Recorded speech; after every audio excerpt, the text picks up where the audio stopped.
So we're going to go ahead and get started.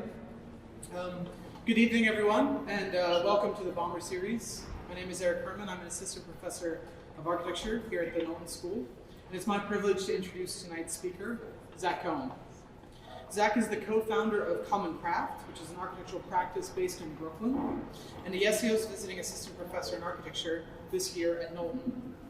Through his research, teaching, and practice, Zach cultivates a dual material and philosophical project in digital fabrication. His specific focuses in digifab include new notions of digital craft and interrogate the architect-machine relationship. Zach earned his Master of Science in Architecture Studies at MIT in 2018, page turn, where he received the Arthur Raj Special Prize for Academic Achievement. He was a researcher at the MIT Self-Assembly Lab and taught courses in digital fabrication and design at MIT and the Wentworth Institute of Technology. He also holds a Bachelor of Architecture from Carnegie Mellon University with highest honors. Prior to his study at MIT, Zach practiced at N Architects, Stephen Hall Architects, and Marvel Architects in New York. Zach's work is at the intersection of technology and performance, something you may have noticed if you've been down to the lab as he pours his piles of deposition columns, or saw his 8-hour live fuzzy printing performance earlier this semester in the space right behind us. Watching Zach construct his own machines this past semester makes clear that he's part of a new generation of digital fabricators less enthralled by high-wire acts performed by advanced robot arms and other tools of heavy industry. Instead, Zach prefers crafting his own instruments. His work utilizes a set of tools and techniques made diffuse by the DIY movement, 3D printing, and microcomputing. He's part of an emerging generation of digital fabricators just beginning to explore the aesthetic and performative range made possible by low-tech, distributable, and perhaps most importantly, more accessible technologies. This past weekend at the wonderful Homing the Machine Symposium he organized with Bella Gonzalez, Zach offered a brief introduction to digital fabrication in architecture. He began with Bill Massey's project at PS1, a project whose direct CAD to CAM to CNC production methods paralleled a fraught conversation on the fate of drawing in architecture. Speculations at the time were abound on how these technologies might even eliminate the need for drawing altogether. And this tension arose because architecture might eventually be understood as allographic, a two-stage art that requires first the preparation of instructions, typically the form of drawings, and second in the performance, or in the act of building. Now, traditionally, instructions in architecture are about the description of geometry through orthographic projections of the world. But notably, the code or instructions Zach prepares in collaboration with his own machines are more akin to the musical score than the architectural drawing set. It is a notation where form is rendered through cadence, tempo, and rhythm. As material deposits use time, speed, and the all-important pause to render new material possibilities. In this way, Zach's work might be better understood as the description of time rather than a descriptive project of geometry that we might be more familiar with. Zach's work also engages the feedback loops between architects and their tools. His work on improvisation acknowledges the aleatory nature of materials, our environment, and importantly, designers themselves. And this is where Zach's practice opens potential new questions for digital fabrication, particularly at a time when the line between ourselves and our machines is getting actively blurred through new models of collaboration. And as our machines get smaller, more agile, and more personal, Zach's project explores the possibilities in the liminal between the seen and the unseen, the planned and the improvised, the process and the results, all emerging in a compelling set of real material practices. Please join me in warmly welcoming Zach Cohen. That was awesome. Thank you, Eric. And thank you to all of you for giving this opportunity, and to those who brought me here to this position. It's really been an amazing ride so far, and I look forward to the rest of the semester. So, here's a prologue. I call my work theoretical digital fabrication. What that means in general is that I come up with theoretical models of how digital fabrication machines work in order to understand them in my own terms, but also to speculate on the ways in which they could work differently and on what these new ways of working might mean for architecture. I imagine theoretical digital fabrication to be like other theoretical fields, like theoretical physics or theoretical computer science, in which abstract models of actual phenomena are used to rationalize and predict things that might actually happen. Just like in these theoretical fields, the work that comes out of theoretical digital fabrication doesn't immediately lend itself to utility. It's more about critical reflection and what-ifs, and iteratively working through concepts. It's not, I believe, unlike the architectural design process itself. I think it's important to acknowledge that my theorization of how digital fabrication machines works begins with examining how I work, both as a designer and as a material body. I understand that this could be read like some kind of egotistical crusade or even a weird form of self-psychoanalysis. Let me say now that I don't do this because I think I'm the best designer or the perfect specimen, but because I believe that each of us, as architectural designers, need to cultivate intuition of the ways in which we work prior to engaging with tools and machines, particularly those that have what I would call frictionless interfaces. I use myself as a subject in order to demonstrate what such a process of cultivating intuition and of creating friction might look like. I should also say, in a similar vein, and as Eric somewhat alluded to, that because I'm the starting point of each project, there is undeniably personal stakes in the work that I do. My feeling is that in architecture in general, and in digital technologies more specifically, we don't tend to admit the degrees to which there are personal stakes, and maybe it's for good cause. But to me, the very physicality of making things makes the act of making inherently personal. We can't not make or ideate things in our own bodies, even though current research in digital fabrication points to a future where just that might happen.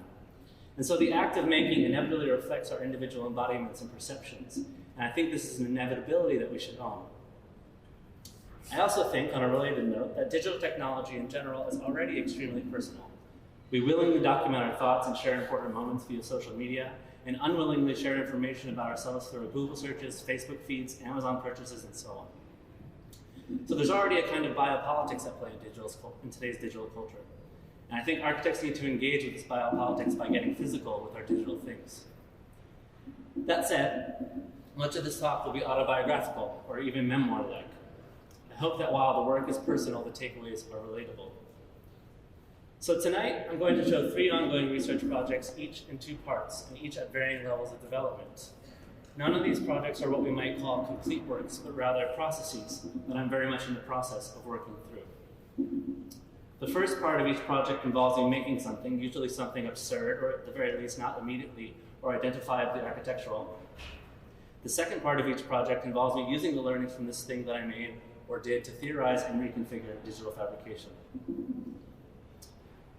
Because I think it might be helpful, and because, as you'll later find out, I like to delay things, let me prolong this prologue with a couple quick definitions. The first is my own, and the one that I've already mentioned. I define theoretical digital fabrication as the practice of prototyping theoretical models of how digital fabrication machines work in order to speculate on digital aesthetics, robotic construction methodologies, and techno-ethics. And the second definition I'd like to share is from an early 20th century continental philosopher named Henri Bergson, whose thinking has been very influential on my own work. Bergson defines intuition as the sympathy by which one is transported into the interior of an object in order to coincide with what there is unique and consequently inexpressible in it. I won't go into what I think this means just yet, but instead we'll use it as a kind of philosophical backdrop since I think it resonates with my approach to design and research. And then I'll circle back to it at the end and try to show why I think that. So this talk is called The Key Machines. But since I like subtitles and more delays, you can also call it How to Build Sympathy with a Building Machine.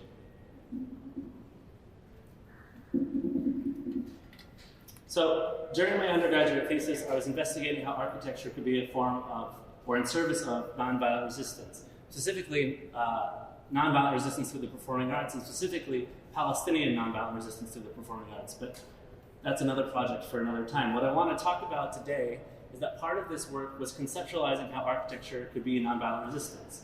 And I would do that through these experiments, part of which you saw on the screen, and I'll show again, in my studio at the time, in which I would breathe into a paper bag for hours and hours and hours. And then at the same time, I would simultaneously project the video of the surface of the bag onto an adjacent wall. The wall, in turn, performed like it was breathing, pushing out, or we could even say, non-violently resisting its surroundings. So here I enjoyed the beginning of the talk, for example, when it felt like the building was being inflated with my breath. You know, and I was kind of getting nostalgic thinking about what it was like to be back in studio in undergrad, which was a great time, and you should all appreciate where you are. After having that initial bag on my desk for several days, I realized that it actually held my breath for a really long time. So I'm honestly not sure how, but I came up with the idea of sending bags of my breath to people. And in case they didn't know, and I imagine many of them had no idea what was going on, I wrote on the bags, "This is my breath." And in the boxes with the bags of breath, or what I call bobs, I'd place a card that would take them to a website where they'd find instructions for holding your breath. Procure a brown paper bag, a drinking straw, and some tape. Tape the paper bag shut. Make a small incision in the paper bag. Stick the drinking straw inside. Breathe through the straw into the paper bag. Breathe in and out as many times as necessary to ensure that the best breath is inside. Fill the bag with your breath. Leave the straw inside. Send the bag to someone you want to hold your breath. And I sent dozens of bags to different people over the course of several years. Some people would send me photos of the bags once they had them, and some people told me that they just threw them out. And others would inhale it and then throw it out, which is interesting. And then others would inhale it and then fill it with their own breath and then send that bag to someone else, that repurposed bag. And some people would even create their own. And others would simply keep those mantelpieces for as long as the breath would last. So, at the same time that I was doing my research on architecture as nonviolent resistance in my box, I was learning how to use a robotic arm. And when you learn how to use an industrial robotic arm, one of the first things that you learn is how they hold on to tools. And they do this in part by having a continuous internal airflow that enables them to basically pick up things through suction. But the thing they don't teach you about robotic arms is what to use them for. So I like to call them nothing machines, because they're designed purposefully to do nothing, yet anything that we instruct them to do.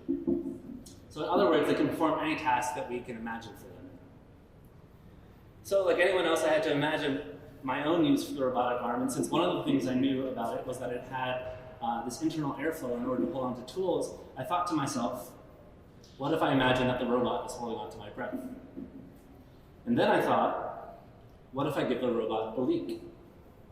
And to me, these are two different but related theoretical models of digital fabrication. The first is what I would call an anthropomorphic model of digital fabrication, which is giving the robot breath. And the second is what I would call a material model of digital fabrication, which is reframing the robot as a leaking machine. And so I gave the robot a leak.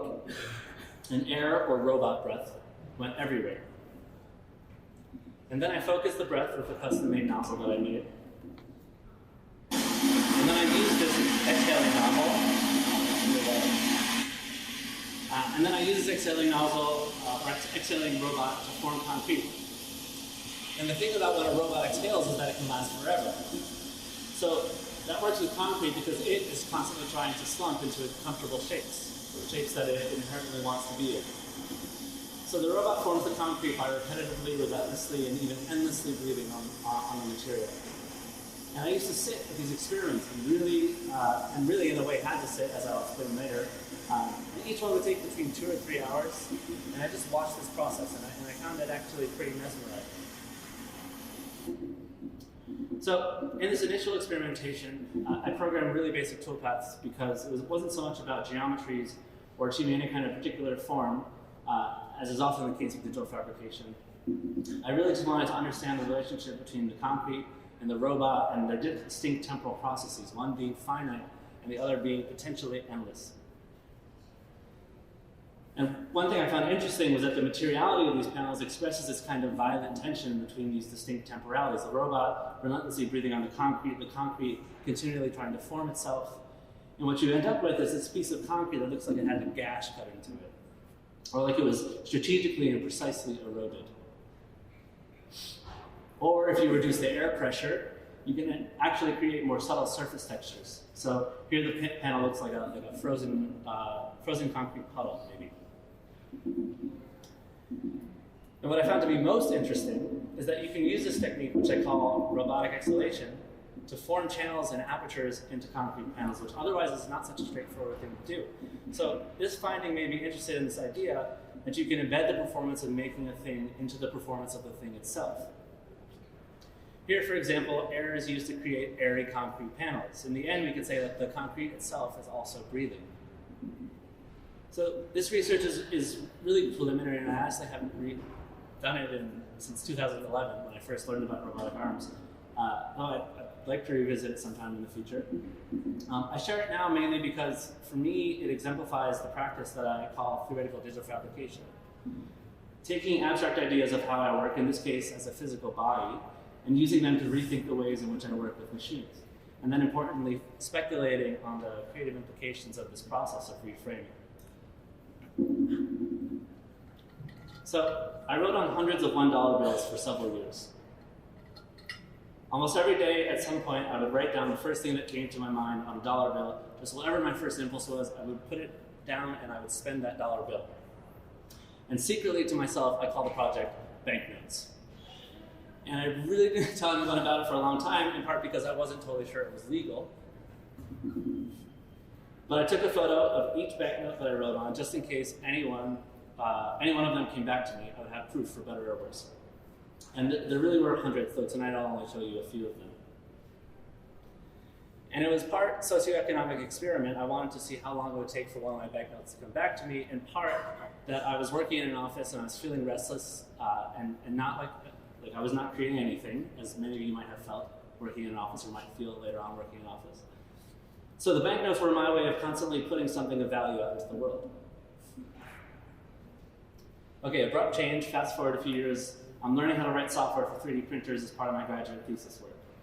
And as some of you here may know, and all my students definitely know, 3D printers use a very specific programming language called G-code, which gives the printer instructions for how to make things. So this says, for example, go to x36.376, y32.366, and put this amount of material, and then go here and put this amount of material, and so on and so on and so on.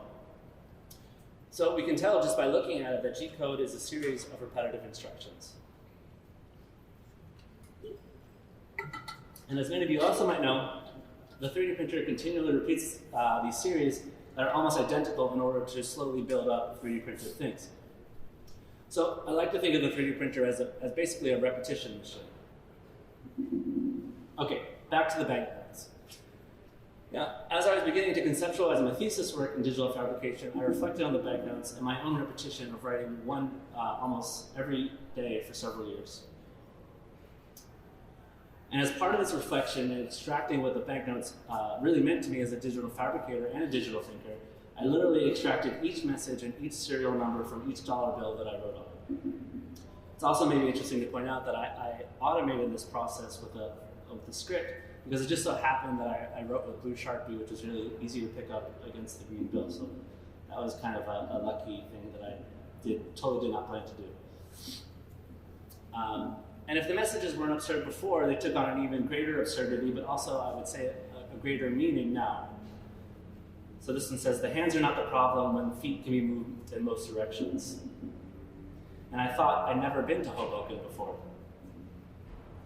Headgear is just another word for pronunciation. Master something else for us, man. Push the pencil just ahead of its eraser. Step right up and see monsters act out. To start with, you're wrong. And then I compiled these banknotes into a book, also called Something Came Out of It Other Than the Color Blue. And this whole process of unpacking this strange project that I've been doing for several years helped me to see that what I was really doing with my banknotes was pairing the serial nature of the dollar bill with my own serial nature in order to give the dollar bill, which is a thing born from mechanical reproduction, a different kind of mechanical value. I would say a value that reflected my own mechanics. So while I was learning to work with the 3D printer, I asked myself, what if, like I did with the dollar bills, I paired the 3D printer's serial nature with my own? And in response to that theoretical question, I envisioned a 3D printing software in which the designer draws each line of a 3D print. So I'll be honest, at first I had no idea how to do this, and I didn't know anything about programming or electronics, so I just started piecing things together with what technical knowledge I did have. So in my first iteration, which is here, I drew a circle, or something close to a circle, and traced the circle multiple times and scanned those traces into a computer, brought those traces into Rhino, turned the images into lines, stacked the lines vertically, extruded them, and then 3D printed the resulting form. So it was a pretty clunky process. The second iteration was a little less elaborate and a little more refined. I wrote a visual analysis script that could enable me to turn any photo into G-code. And I made a paper holding attachment for my laptop, which is this little wooden frame, that perfectly aligned with its built-in camera. So I would hang each sheet of trace paper on the paper holder, take a photo of it, turn it into G-code, and then compile all the G-code into a single text file. And finally, I consolidated scanning, compiling, and virtual communication into one piece of software. I also programmed an interface to go with it, which I'll show in a moment. So in this workflow, the designer draws and traces each line of the 3D print on a sheet of trace, which is overlaid on top of a graphics tablet. As soon as the designer picks up their pen, the software sends the trace to the 3D printer, which then prints it, moves up a layer, and waits for the next trace. There's also a retrace button, what I call a retrace button, which you can kind of see here, which enables the designer to automatically repeat any trace without having to physically trace it again. So the retrace button enables designers essentially to add moments of smoothness into this otherwise pretty sketchy thing. I also built in a function that makes the amount of extrusion relative to how hard the designer presses on the tablet when they're tracing. So the harder you press, the more plastic that comes out. And the idea was that it would make extrusion control haptic, and thus hopefully more intuitive. So here's what the interface normally looks like. It gives basic information like pressure and coordinates and the number of traces. And after each trace, the trace line disappears and then reappears as a file on what I call the trace bank, there on the left, where it can be selected and then retraced automatically. And so one hypothesis that came out of this experimentation was that it's actually impossible for us to trace our own lines precisely. The 3D printer, on the other hand, can reproduce every imperfect trace perfectly. So it actually tends to amplify imperfections by compounding them. So I would say that the precise reproducibility of the 3D printer and the imprecise repetition of the designer puts forth a materiality that neither the designer nor the machine could create on their own. What I also found interesting was that the software enables you to improvise forms line by line or trace by trace. So things that actually might be quite difficult to model on a 3D printer, right? If you think about trying to prepare a digital file for a 3D printer that's watertight of this form, it's actually would not be such an easy thing to do, but here you can actually build up that file without having to model anything, just trace by trace, right? And granted, it's an admittedly rough thing, but it's kind of a sketch model in the purest sense. So here again, we can see this kind of hybrid messy materiality that contrasts with our normal perception of 3D printed things as this clean, rigid, and I would argue even sterile objects. And the 3D printer here becomes almost like creature-like, right? It's like legs to this, to some beast, I like to think. Okay, so as you might have been able to tell from the last project, and actually as Eric mentioned also in the introduction, and you'll see even more of it in the next project, there's a recurring interest in my work in time, or what the philosopher Bergson would call duration, which roughly can be defined as how we exist in time.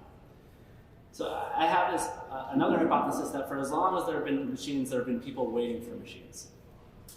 And in my opinion, this waiting for now takes kind of disappointing forms. We usually leave the machine to go do something else.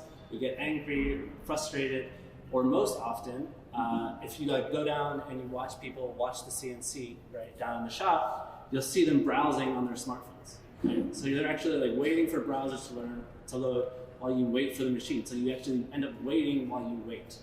And I think this kind of infinite waiting loop is something that we experience on a daily basis. Right? Waiting for the elevator on your phone, waiting some more, right? And I think that 3D printers, our relationship to 3D printers is basically no different. We send our files, we press go, and we walk away. And the result of that impatience, to me, is that we become fundamentally disembodied from the making of our designs and all of the thinking that goes with the making of our designs. So this software theorizes the value of waiting with the machine, of embodying the machine's temporality and repetition in order to sympathize with it. And I'd argue that we can, in a sense, re-embody our own making processes by embodying the machine. And you could say, so what's so great about making things physically? And I think that's a really great question that we should probably have out. And without going too deep into it, I would say, there's a certain fulfillment that comes with it, frankly. If anybody's made anything physically, I think that there's a certain sense of satisfaction that comes with working materials that hopefully you've all experienced in school. So that would be my short answer to that question, though. I think, the place of physical craft in education and practice is obviously something that should be discussed. Okay, the other recurring theme that you might have picked up on, and which Eric also mentioned in the introduction, is one of performance. And I think that, at least with regards to digital fabrication, performing can be a means or a way of stepping outside of our normal routines in a quite literal sense, and then viewing them from a productive distance. And I'd say also, if you look at this photo, to me, the performance points to the absurd dissonance between, and I don't mean absurd dissonance in a kind of negative sense. I mean, there's this absurd dissonance between technologies that we use and the spaces we inhabit on an everyday basis. Right? So here, I'm using a 3D printer, which was invented about 35 years ago, in a space that's made of reinforced concrete, which was invented about 135 years ago. And we all know that technology moves much faster than architecture does, but I think that, taking the machine out of the shop and, kind of playing with it in other locations and recontextualizing as a kind of test of the technology is an interesting kind of thought experiment. Okay, changing courses a little bit, but staying for a second on this thread of performance. So, I did an arts residency back in 2012 in a small fishing town called Skagastrand, which is in the north of Iceland. And there's like 500 people in the town, and each house in the town has a name that's an Icelandic word. So this house is named Vik, and the house is both the white and the gray volumes, as you'll see in a second. And Vik might sound familiar because it's actually the root of the word Viking, or Viking. And in Icelandic, Vik means bay, so Viking means one who is from the bay, basically. So this house is the bay house, we could say. So the house was almost completely boarded up when we approached it. So I was working with a Brooklyn-based painter named Anya Rosen at the time. And so when we came across the house in the town, it was almost completely boarded up, except for this original structure, which is the gray volume, which was completely open and generally used by the local kids as a kind of hangout where they would go and do mischievous things. And so our basic idea was to finish the act of boarding up the house. And in doing so, to turn the hangout into a hideout. Essentially, to give the local kids a fort to play and be mischievous in. But there were some obstacles because we just graduated, we had no money, and we were in a remote town in Iceland, so we didn't really have access to that many building materials. So we had to kind of resort to using only found or donated things. So we got this recycled wood siding. So actually, a few years before we arrived, up until a few years before we arrived, they did this this project at the local school where the students would build these, it's an elementary school, and the students would build little houses for themselves. And they stopped doing the project, so they had all this really colorful wood that they weren't using, which was really fortunate for us. So we recycled that wood siding. We got a bunch of house paint from the neighbors of the Vik house, and then probably two of the most plentiful Icelandic resources are moss and rocks. And then pallets from the fishing harbor, because as I think I mentioned before, we were in a fishing town, so there's plenty of pallets to go around. So here's how we found it on the left, and here's kind of what it looks like on the right, though it's a little difficult to tell because it's a pretty small space. And that's Anya right there, kind of planning which colors are going to go where. And you can see some of what we did here was to selectively trace the existing cracks in the concrete surface with the paint, essentially creating a composition from the existing fragmented surfaces. And you can also see that when we were done with our intervention, the only way you could get in and out of the space was through these ladders that we had built. But the project really became about these cracks and misalignments, or really how we use the found or donated materials to point to or trace existing cracks and misalignments, as well as add new cracks and misalignments of our own.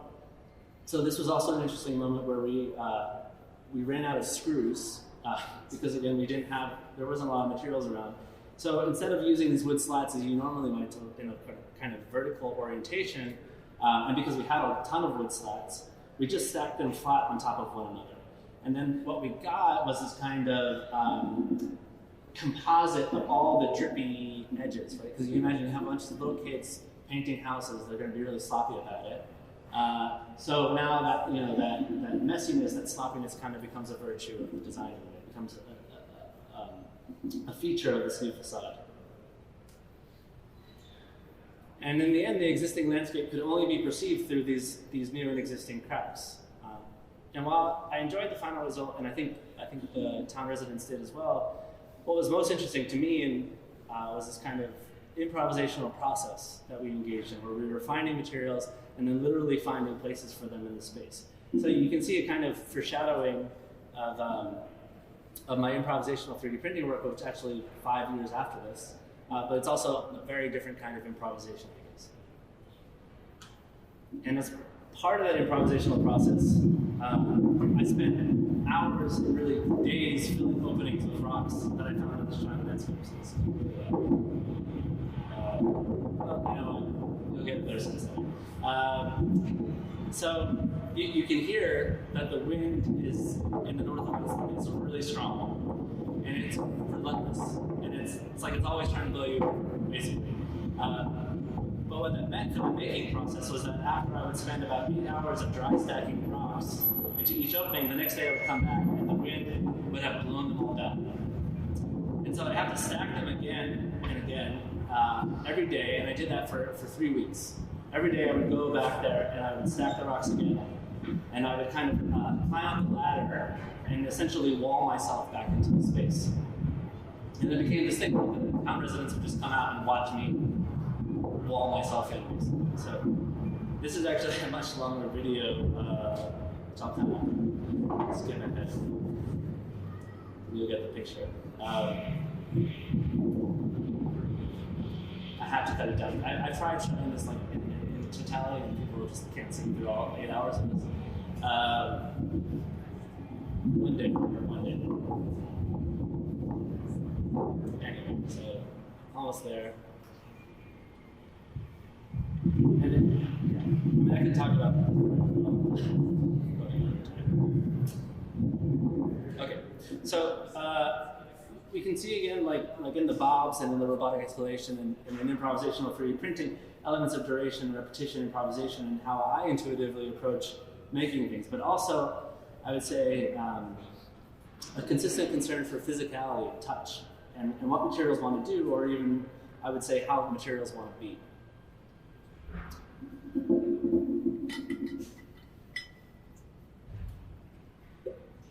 That's mostly for me, not for you guys.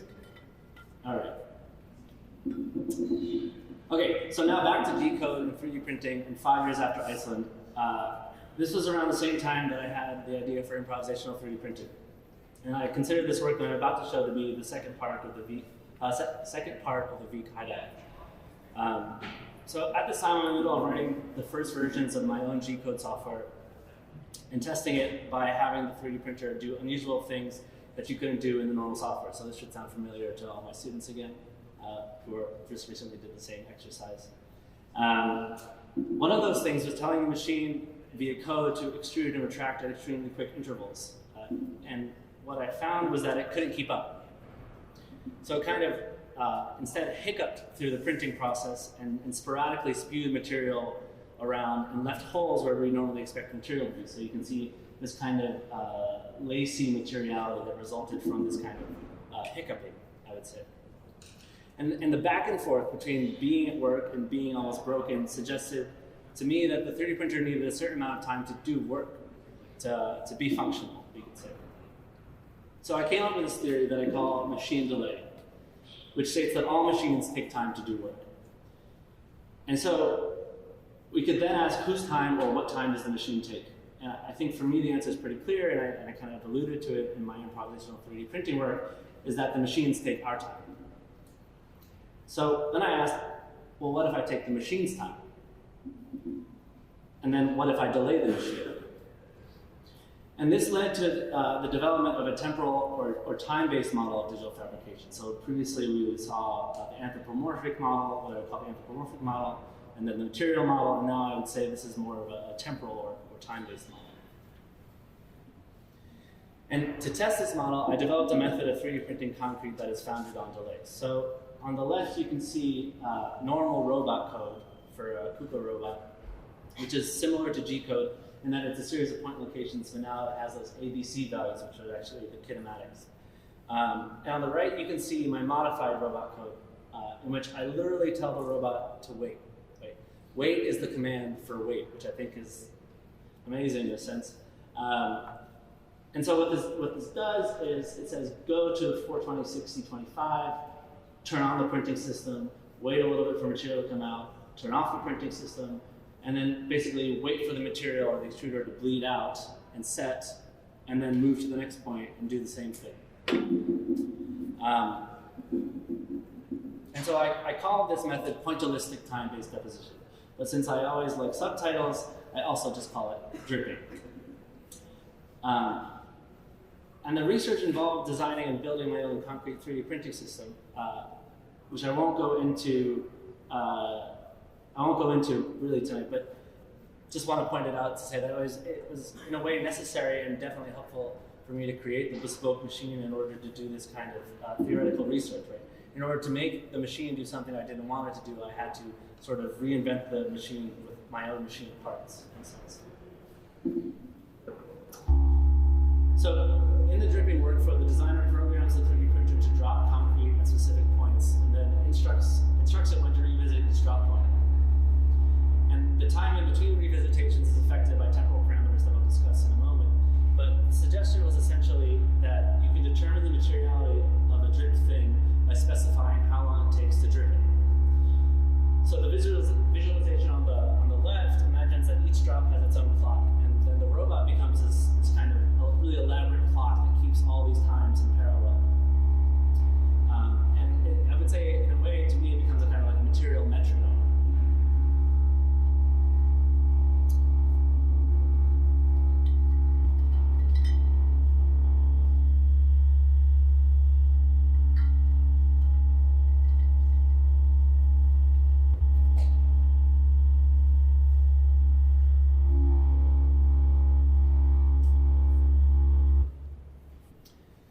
So here's a close-up of that process, which is what I would say is a standard dripping process. And maybe take note of this aluminum plate, which actually ended up becoming really important. It's to the current research I'm doing, which I'll show in a few moments. But it kind of ends up flattening, you can see here on the right, ends up kind of flattening drops so that you can stack and create somewhat level courses. Okay, so one of the temporal parameters I call extrusion time. And let's say a drop is not a piece of geometry so much as it is a temporal unit. So for example, this is the materialization of turning the extruder on for 1 second, 2 seconds, 3 seconds, 4 seconds, and so on. Right? So it's the literal materialization of 1 second, we could say. And I think it's also pretty clear to see how extrusion time determines the size of the material deposit at the drop, or at the drop point. The other main temporal parameter is something I call wait time, which is the duration for which the robot waits before moving from one drop to the next. So this parameter controls how much one drop conforms to the drops around it. And in this diagram, similarly, we can see there's 5 separate stacks with increasingly more wait times, 5, 10, 15, 20, and 25. And the 5-second one kind of slumped into a mound, and the 25-second one has this really pronounced what we call cold joint, right, which those of you who work with concrete are familiar with. A couple other parameters. One is travel time, and this is affected by the robot's, the proximity and the order of the drops, and as well as the robot's speed. So here, for example, it was printing at 10% speed on the left and 100% speed on the right. And maybe as a kind of side note, what I think is really interesting to me is that delay. You can see that delay is actually like a relative relationship, right? So if you're going really fast and you make an abrupt stop, this kind of bulb that forms at the end is really pronounced. But if you're already going slow, if you're already delayed, let's say, then there's less delay at the end. Right? And so, I mean, again, I could talk for a while about the philosophical implications of that or what I think they could be, but I think that this idea that if we go at a kind of slow pace, right, to begin with, there's less delay, there's less pronounced delay. And much of the research was tuning the mechanical and computational parameters to the material parameters and then speculating on results. So for example, if you have too much plasticizer, you'll get this, which is essentially just a puddle. And we could look at this and we could say, okay, maybe it's like maybe they're like concrete shingles, or maybe it looks like elephant skin, as a lot of people have told me, which is almost interesting, but it's probably not what we want. And then a little less plasticizer will get you this, which I think is interesting because you've got this kind of interlocking saddle configuration. And not enough wait time will get you this. So when you don't wait for long enough, the material just collapses like that mound that you saw in the previous diagram. And eventually you sort of start to find the right tune between the different parameters. But here it's kind of feel like it's elephant-like again in a sense. And eventually you end up with something that looks maybe vaguely architectural. So it was important to kind of establish a control over the dripping methodology, over all these parameters, so that I could then speculate on its aesthetic and constructive possibilities. So, for example, within a standard stack of drops, I can now insert longer extrusion times in order to intentionally add ornaments. Right? So here I'm calling this kind of tongue-like thing an ornament. Or I can move the extruder during the wait time so that the bleed of the material becomes the kind of ornamental tail. So here, I'm dripping, and then as turning off the system, and then as it bleeds out, I'm kind of pulling away, right? And doing that in several locations. Kind of weird concrete tassels. And if I strike the right balance between wait times and extrusion times, I can actually end up with perforations, or little holes between the drops. But maybe what I like most about the system, and again, it's coming back to this idea of improvisation, is that you can try a lot of different things. You can do a little something here and then change the timing or the rhythm completely over here, and you can slowly build up variation. Right? Not everything needs to be completely hard-coded, actually, in the system. You can play with the delay, in a sense. And then I started to try to scale this system up and reimagine prototypical architectural conditions, like the 90-degree corner, which is actually, I would say, difficult to achieve with most materials, or difficult to achieve with most materials without kind of forcing them together, let's say. And I always think to myself, like, why do we need to have 90-degree corners everywhere when they're so difficult to achieve, and why do we need to force the material into this form that it doesn't inherently want to take? That's a kind of my own sort of material purist sentiment that I take to most of my work. And the thing itself kind of takes on an otherworldly tectonic, I think. If you try to make it do this, it's like a 90-degree corner from like some planet where there's a different gravitational pull, perhaps. A planet where maybe they didn't care about 90-degree corners as much as we do. And for me, it's important to entertain the notion of this being a new corner detail, or a new method of corner detailing.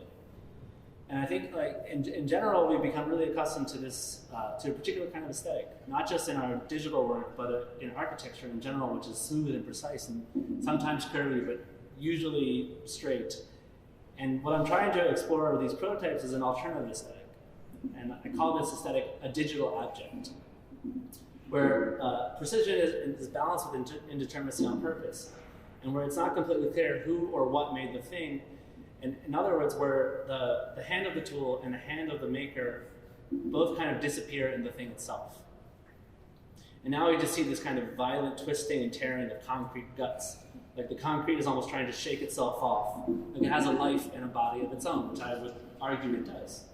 And I think it's important to explore this kind of abject aesthetic in order to broaden the possibilities of what can be delightful or beautiful or even sensual. But dripping also has some fairly constructive possibilities. So for example, if you wait long enough, drops can stack to form a column. And if you don't wait long enough, this is what happens. So we all know that columns need reinforcement if they're going to stand up. And we also know that they need a certain slenderness ratio, which is the cross-section to the height. right? So this actually led to my current work, which if you go downstairs to the shop, you'll see some of it, which is the development of a method I call incremental piling and smushing. Or 3D piling would be the subtitle for this project if I was going to present it in full. But I'm only going to touch on it briefly tonight. So 3D piling is a method for the automated deposition of reinforced concrete columns. So I've taken that drip column that we just saw and placed it in a rebar cage so that it can grow, which is weird to think about.